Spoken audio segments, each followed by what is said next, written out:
Hello students, welcome to YouTube channel Learn with Gisla. In this video we shall study about important concepts related to compound interest. Let us start with an example to learn how the interest is calculated year by year, or you can say period by period, and how the compound interest is finally calculated. So suppose we borrow 1000 for 3 years at the rate of 8% compound interest per annum. Annum means year, so per annum means per year. So let us start with first year. The principal is 1000. The amount which we have borrowed is our principal for the first year, that is 1000 rupees. Interest will be calculated on this 1000. So we shall calculate 8% of 1000, that is rupees 80. Now amount for the first year will be 1000 plus 80 rupees, that is 1080, which will become the principal for the second year, and we shall calculate the interest 8% on 1080 and we shall get rupees 86.4. Now 86.4 will further be added to 1080 and we shall get a new principal, that is 1166.4, and we shall calculate the interest on it. 8% of 1166.4 is equal to rupees 93.312. So if we have to calculate the total compound interest which we will have to pay is 80 plus 86.4 plus 93.3, which is equal to 259.7. Had it been simple interest, we just had to calculate 8% of 1000 every year. Since the principal is same, that is 1000, the interest amount will also be same, that is rupees 80 every year. As you can see over here, 8% of 1000, 80 rupees for first year, then 8% of 1000 rupees 80 second year, and third year also 8% of 1000 rupees 80, and total simple interest we are going to pay is 80 plus 80 plus 80, that is 240. So if you observe, the compound interest is more than the simple interest, and the way of calculating compound interest and simple interest is also different. So basically, to compute compound interest in this question, we shall start with first year. The amount of money which we have borrowed, rupees 1000, is the principal of the first year, and interest of 8% shall be calculated on this principal. That is 8% of 1000, we shall get rupees 80. Now year end amount will be 1000 plus 80. So 1080 is our year end amount, which becomes the principal of the second year. So 8% interest will be calculated on this principal of second year, that is 8% of 1080, and we shall get rupees 86.4 as the interest of the second year. Now principal of the second year and the interest of the second year will be added, and we will get the year end amount, that is 1166.4. Now this amount which we will get in the second year will become the principal of the third year, and on which the interest will be calculated. So 8% of 1166.4, we shall get 93.312. So further interest of the third year and the principal of the third year will be added, and we shall get the year end amount, that is 1259.712. That will become the principal of the fourth year in case we have to calculate further. But over here in the question we have only 3 years, so we will stop our calculation over here. Now we shall learn about what is the difference between compound interest and simple interest. Let us suppose a farmer borrows rupees 2000 from a bank for 2 years at a rate of 10% per annum at compound interest.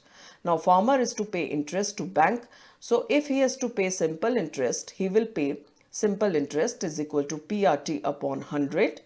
Further, principal is 2000, the amount which he has borrowed, and 10% is the rate, and time is 2 years. So 2000 into 10 into 2 upon 100, and we shall get rupees 400 for 2 years.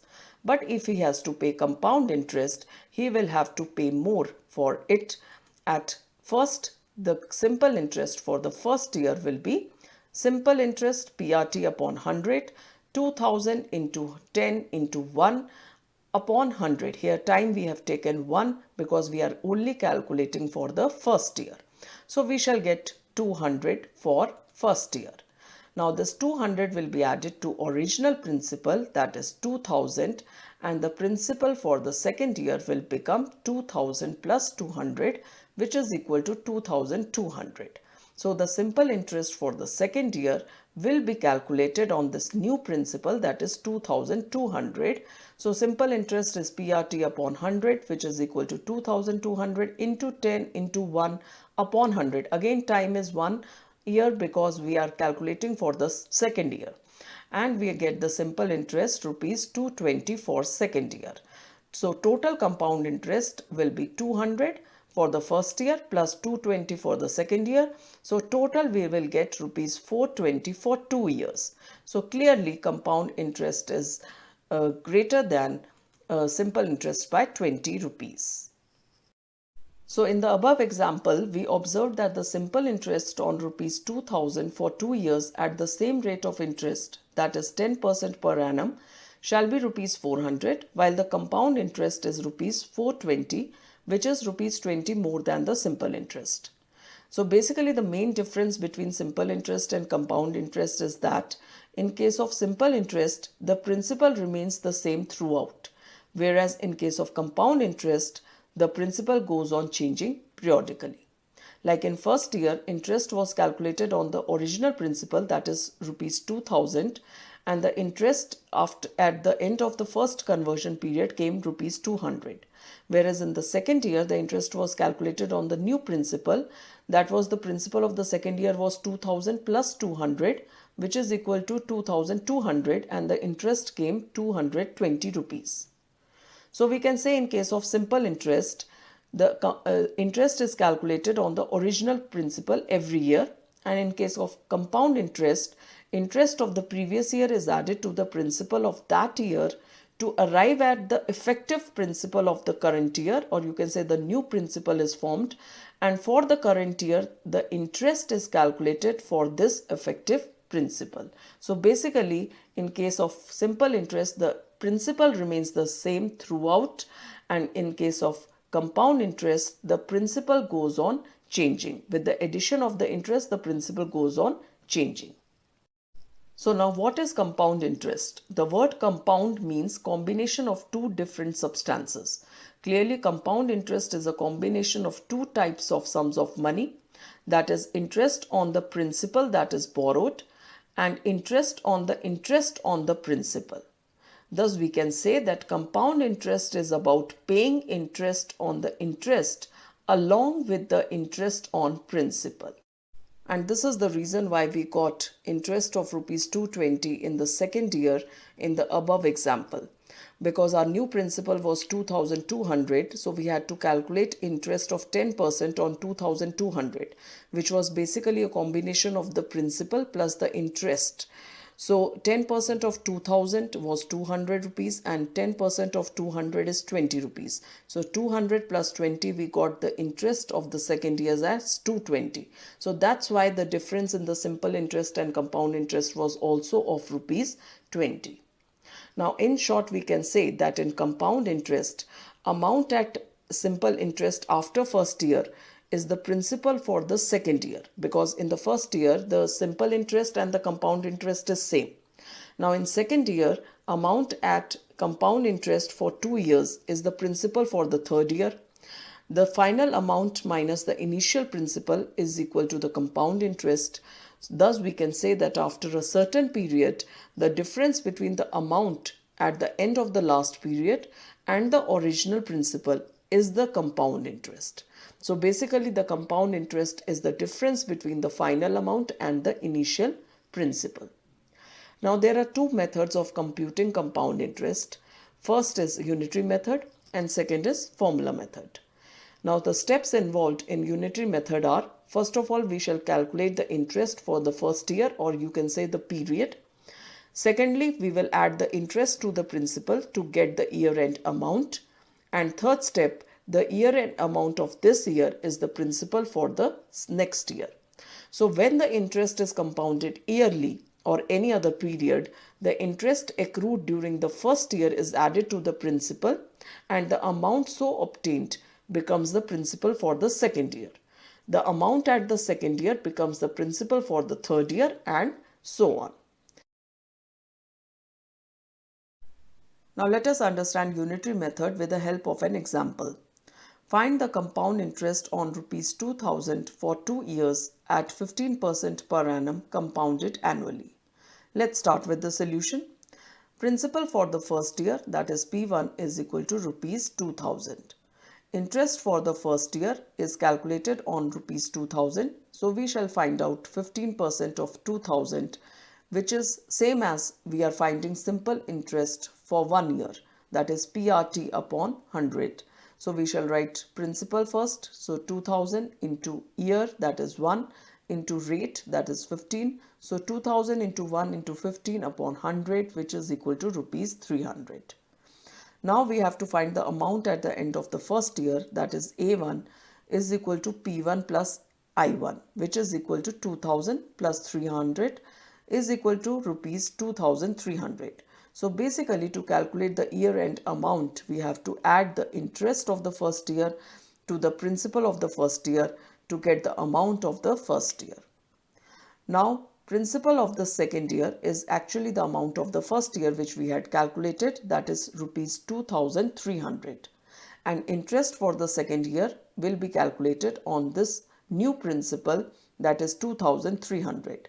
So 15% on 2300. So we shall write 2300 into 1 into 15 upon 100, which is equal to rupees 345. Now to get the amount at the end of the year end, that is second year, we shall add the interest of the second year to the principal of the second year, and we shall write 2300 plus 345 is equal to 2645. Now compound interest is the difference between the amount at the end of the last period minus the initial principal. So basically A2 minus P1, which is equal to 2645 minus 2000, which is equal to rupees 645.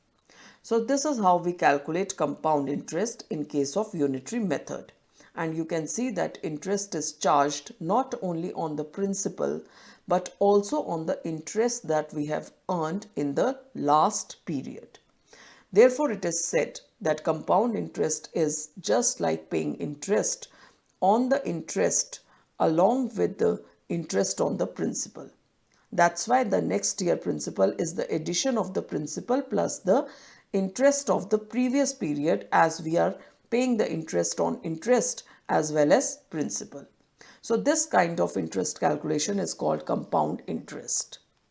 Now this calculation of unitary method is very simple, but it can be very lengthy if we have to find out the compound interest for say 8 years, 10 years, 15 years. Then the calculation will become too lengthy and exhaustive.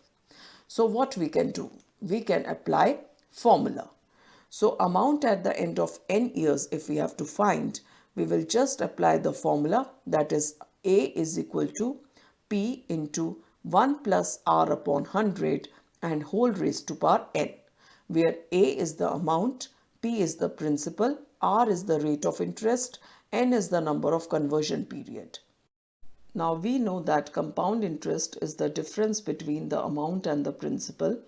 So we can calculate compound interest for n years by using the formula CI is equal to amount minus principal, where CI stands for compound interest. Further, in place of amount, we can substitute it by formula. We can write CI is equal to P in bracket 1 plus R upon 100 whole raised to power n minus P. Now further P can be taken common. So we can write CI is equal to P in big brackets inside that small bracket and then 1 plus R upon 100 raised to power n minus 1. So this is how we calculate the compound interest formula using the formula of amount. Now let us take the same example to understand the formula method. Find the compound interest on rupees 2000 for 2 years at 15% per annum compounded annually. Let's start with the solution. Over here the principal is rupees 2000, time is 2 years and rate is 15% per annum. We have to find the amount at the end of 2 years, which is given by the formula P in bracket 1 plus R upon 100 whole raised to power n. Now we shall substitute the values. We shall write 2000 in bracket 1 plus 15 upon 100 whole raised to power 2. Further we shall take LCM and we shall write 2000 in bracket 100 plus 15 upon 100 whole raised to power 2. Then 2000 100 plus 15 is 115 upon 100 and whole raised to power 2. Then 2000 in bracket 23 upon 20 and whole square. We have simplified it, and further when we'll solve it, we will get amount as 2645. Now once we get the amount 2645, we can find out the compound interest by finding the difference between the amount and the principal. So amount is 2645 minus 2000, that is principal, which is equal to 645. So that is our compound interest. Amount over here is 2645 and compound interest is 645. Now what is conversion period? Every time when I am saying per year in any of the examples, I meant per period. Because in the question we can be given the interest either per annum or per quarter or per 6 months and so on. So the time period after which interest is calculated and then added to the principal each time to form a new principal is called the conversion period. The conversion period may be 1 year, half year, 3 months or 1 month, and the interest is said to be compounded annually, semi-annually, quarterly or monthly respectively. Now we shall study when the interest is compounded half yearly, what are the changes we are going to make in respect of our rate of interest and time. So rate of interest, that is R% per annum, which is given in the question, it will become half. Then clearly we have R upon 2% per half year. Time is also changed into number of half years, and amount of the first half year becomes the principal of the next half year and so on. Thus we can say that when the interest is compounded half yearly, P is our principal, rate of interest becomes R by 2 per half year, and time N becomes 2N half years. Similarly, when the interest is compounded quarterly, the rate of interest which is given per annum, it becomes R by 4% per quarter, and time is also changed into number of quarters, that is N years will become 4N quarters. Amount after first quarter becomes the principal of the second quarter. The amount of the second quarter becomes the principal of the third quarter and so on. Thus we can say when interest is compounded quarterly, principal is P, R rate of interest per annum becomes R upon 4% per quarter, and time, that is N, is equal to 4N quarters. So this is it. Hope you have understood the entire concept related to compound interest. Please do like and subscribe my channel, and I would be more than happy to know what other topics you are looking for. So please do write in comment section. Thank you everyone. Have a good day.